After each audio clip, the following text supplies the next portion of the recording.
Bagaimana dampaknya jika pemerintah akhirnya memutuskan melonggarkan aktivitas PSBB? Sudah siapkah protokol kesehatan diberlakukan secara ketat? Bagaimana daerah ketika mendapatkan limpahan persoalan baru atas imbas pengunduran ini? Sudah bergabung di Mata Najwa, Wakil Bupati Gunung Kidul Imawan Wahyudi dan Wali Kota Semarang Hendar Prihadi. Selamat malam Pak Imawan, selamat malam Pak Hendrar. Selamat malam Mbak. Selamat malam. Terima kasih sudah bergabung di Mata Najwa. Saya ke Wakil Bupati Gunung Kidul Pak Imawan.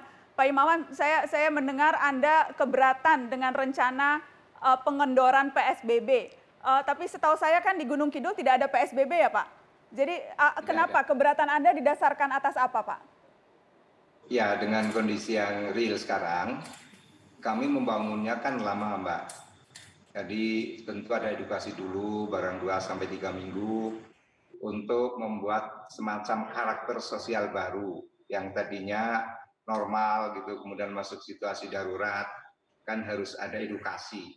Nah, masyarakat setelah diinstal, katakanlah begitu, kesadarannya, kedisiplinannya, lalu tiba-tiba kemudian dikendorkan, akan terjadi semacam friksi sosial, bahkan mungkin juga konflik sosial. Contoh secara mudah, suatu ketika ada saudara kami dari warga perantau pulang ke Gunung Kidul, kemudian kurang mengindahkan apa yang sedang terjadi di desa, kemudian ditolak oleh masyarakat, bahkan diusir. Nah, ini karena apa? Karena suasana yang saudara perantau ini datang ke Gunung Kidul tidak dengan suasana psikologis yang sama. Tentu kalau itu dalam jumlah yang banyak, jumlah yang masif, itu akan sangat menyulitkan. Jadi tentu harus diperlukan waktu, diperlukan suasana yang sama antara yang jaga di rumah, maksud saya adalah di desa-desa, yang kemudian juga di jalan-jalan, kemudian dan saudara-saudara kami yang perantau itu dengan suasana kebatinan yang sama, batiniah yang sama maksud saya. Jadi Anda malah justru khawatir muncul persoalan-persoalan baru begitu ya Pak, kalau ini kemudian dikendurkan, karena yang sekarang sudah terjadi di Gunung Kidul sudah diinstal kewaspadaan begitu ya? Ya, itu yang sangat mengkhawatirkan, dan tentu persoalan sosial psikologis seperti itu lebih sulit diatasi dibanding umpamanya dengan persoalan COVID itu sendiri. COVID itu sendiri kan ada protokolnya, jelas aturan-aturannya. Tapi kalau sudah menyangkut persoalan konflik psikososial, itu sulit, tidak mudah untuk mengurai. Terakhir saya gambarkan, ada di antara saudara kami itu saling menutup jalan satu kampung dan kampung yang lain. Tapi kemudian diselesaikan oleh Pak Kapolres dengan baik dan tidak ada perselisihan. Baik, saya ingin ke Wali Kota Semarang, Pak Hendar Prihadi. Semarang unik karena bukan PSBB tapi PKM, pembatasan kegiatan masyarakat.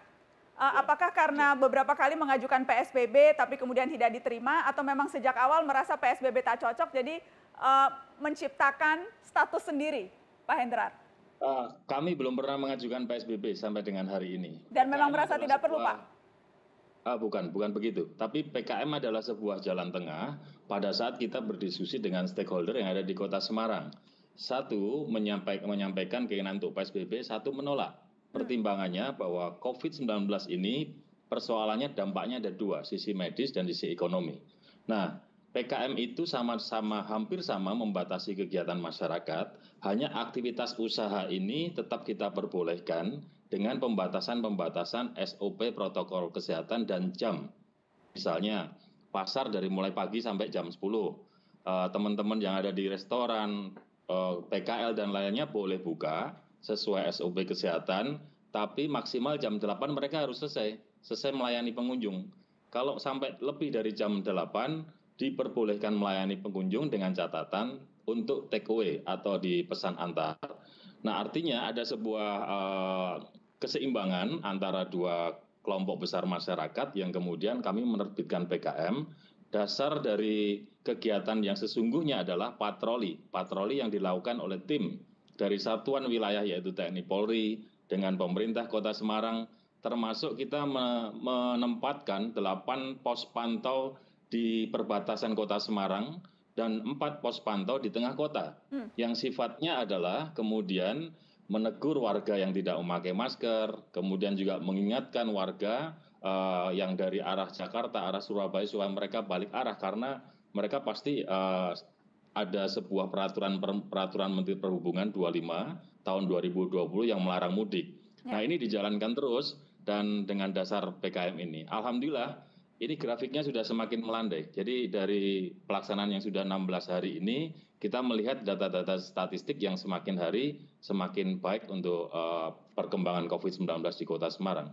Dan untuk memastikan agar masyarakat, agar pelaku usaha mematuhi protokol kesehatan, apakah ada ancaman sanksi atau hanya patroli yang tadi Anda sebutkan, Pak Wali Kota?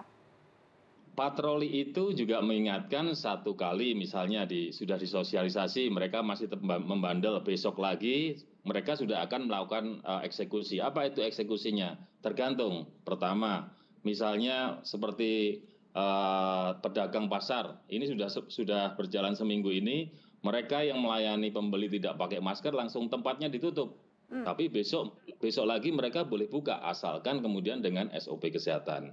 Atau teman-teman PKL yang kemudian masih membandel jam 8 mereka melayani pengunjung, langsung tendanya digulung sama teman-teman. Mereka besok lagi boleh berjualan sepanjang kemudian mengikuti aturan.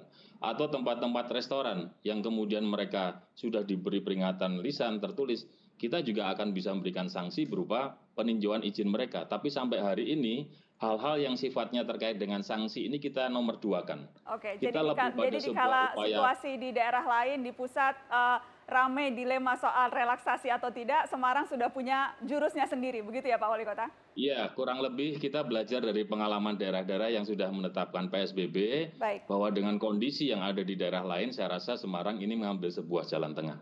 Terima kasih Pak Wali Kota, terima kasih Pak Wakil Bupati sudah bergabung di Mata Najwa. Saya ingin ke Pak Wiku, Ketua Pakar Gugus Tugas. Pak Wiku, tadi mendengarkan berbagai strategi yang diambil daerah. Kajian-kajian yang dilakukan, rencana relaksasi, itu semuanya juga akan melihat apa yang terjadi per daerah ya Pak? Jadi kalaupun relaksasi akan diberlakukan betul-betul per kabupaten atau per kota atau per provinsi, Pak Wiku? Ya, betul. Jadi sebenarnya kita tuh punya peta strategi percepatan penanganan COVID-19 di Indonesia. Jadi pertama itu adalah prakondisi. Yang kedua, kita akan melakukan timingnya. Yang ketiga, kita akan lakukannya prioritas. Yang keempat, hubungan koordinasi pusat dan daerah. Yang kelima, monitoring evaluasi. Jadi yang pertama prakondisi. Kita pastikan dengan sosialisasi, survei, analisis, kajian, semua orang tahu tentang kondisinya. Kemudian yang kedua adalah timing. Kapan timingnya? Tergantung kasusnya naik atau tidak, terjadi peningkatan perilaku yang membaik apa tidak dari protokol kesehatan. Kemudian kita juga lihat manajemen dan kesiapan dari fasilitas kesehatan, rumah sakit, tempat tidur, alat kesehatannya, APD dan seterusnya, kesiapan dokter. Kemudian prioritasnya akan kita lihat dari sisi lokasi. Indonesia kan luas, jadi kita akan lihat dulu daerah-daerah mana yang siap, yang mana yang tidak siap. Kemudian bidangnya bidang ekonomi, sosial, dan seterusnya, bisnisnya, bidang apa saja, ekonomi kemasyarakatannya apa saja, kita lihat semuanya. Setelah itu kita akan lihat usulannya, kan koordinasi pusat daerah. Daerah bisa bilang, saya sudah cukup bisa untuk relaksasi, kita lihat datanya cocok semuanya, kita okekan. Begitu juga kalau kita melihat suatu daerah, kabupaten, kota, atau provinsi, dia siap, kita akan buka juga, kita sarankan, ini sudah siap. Jadi tidak bisa dikatakan semuanya sama. Dan itu dilakukan secara bertahap dan kita monitoring dan evaluasi. Kalau yang memang sudah siap dan terus dibuka dan terus jadinya bagus, lanjut. Kalau yang ternyata kurang, maka kita akan bantu lagi untuk meningkatkan. Ini adalah strategi percepatannya. Jadi sama dengan apa yang dilakukan di Kota Semarang itu salah satu contoh. Daerah yang tidak PSBB, dia juga pasti akan melihat yang PSBB dan melakukan inovasi. Jadi nggak bisa semuanya dilakukan oleh pusat. Pasti pimpinan daerah sebagai ketua gugus tugas, gubernur, wali kota dengan wakilnya, baik itu Pangdam maupun Kapolda atau sebaliknya di Kapolres dan Dandim, semua akan melakukan seperti itu. Itulah yang terstruktur kepemimpinannya untuk bisa kita membicarakan tentang PSBB itu kapan. Jadi nggak bisa ditentukan waktunya. Kalau mereka lebih siap lebih cepat, daerah itu ya pasti itu sudah dibuka duluan. Tapi kalau belum siap ya agak lama. Jadi semua itu akan kita koordinasikan. Setiap saat kita tuh selalu monitoring dengan pimpinan daerah. Begitu Mbak Nana. Baik, kita akan kembali setelah pariwara, tetap di Mata Najwa.